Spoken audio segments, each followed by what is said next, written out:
অনুরাগের ছোঁয়ার আজকের পর্বে দেখতে পাবেন দীপা রূপাকে বলে, কুন্তলা মহিলাটি ভারী অদ্ভুত দেখছিলি, কিভাবে নিজের স্বামীকে দিয়ে জোর করে কথা বলাচ্ছিল। আমি সিওর ওরা সোনাকে ইউজ করছে আমাদের গোটা পরিবারটাকে নষ্ট করে দেওয়ার জন্য। তখন রূপা বলে, তাহলে আমরা কি করব? তখন দীপা বলে, আমি সোনার কাছে যাব। কিন্তু দীপার প্রস্তাবে সূর্য রাজি হয় না। অন্যদিকে সোনাকে কুন্তলা বলে, জানো তো রুডি ছোটবেলা রাগ করলে ওকে আমাকে কে গিফট দিতে হতো, এখন তো তুমি আমার প্রায়োরিটি, সেই জন্য তোমার জন্য আমি নতুন একটা ফোন এনেছি। সোনা বলে, আমার কাছে তো আগে থেকেই ফোন রয়েছে। কুন্তলা সোনার থেকে ফোনটা নিয়ে নেয়। সোনা বলে, এখানে আমার পরিবারের সবার ফোন নাম্বার রয়েছে। কুন্তলা বলে, বাড়ির সবার সঙ্গে যত কম যোগাযোগ থাকবে ততই ভালো। সোনা কিছু বলার চেষ্টা করলে কুন্তলা বলে, আমি কিন্তু না শুনতে অভ্যস্ত নই। অন্যদিকে দীপা সূর্যর কাছে এসে বলে, আমি সারা জীবন আপনার বিরোধিতা শুনব না, আপনাকে আমি কোনো কিছুর প্রমাণ দেব না। সোনা আবারও রুডির কাছে এসে বলে, আমার ফোনটা আমার দরকার। তখন রুডি বলে, পরিবারের কথা বলে আমাদের এই সুন্দর মুহূর্তটাকে তুমি নষ্ট করে দিও না। রুডি একটা গান চালায়, আর এতদিন ধরে যেইটা দীপার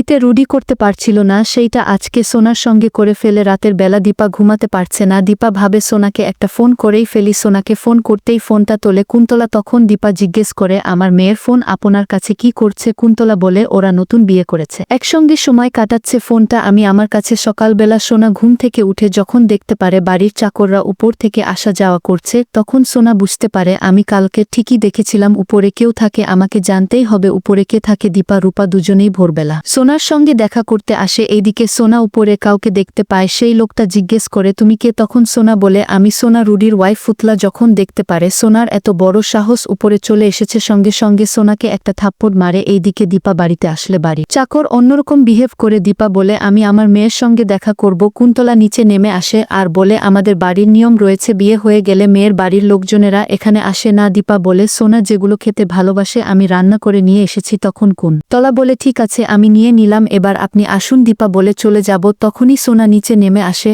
আর ভাবে, মাকে সত্যি কথা বলবো, কিন্তু আমি যে বড় মুখ করে বাড়ি থেকে চলে এসেছি, মা আর রূপাকে সত্যি কথা বললে আমি তো ওদের কাছে ছোট হয়ে যাব। দীপা কথায় কথায় দেখতে পারে সোনার গালে একটা থাপ্পড়ের দাগ। তখন দীপা প্রশ্ন করে, তোর গালে এই দাগটা কিসের, কি হয়েছে তোর সঙ্গে? বন্ধুরা আপনাদের মতামত কি কমেন্ট করে জানান, আর পরবর্তী আপডেট পেতে অবশ্যই আমার চ্যানেলটি সাবস্ক্রাইব করুন।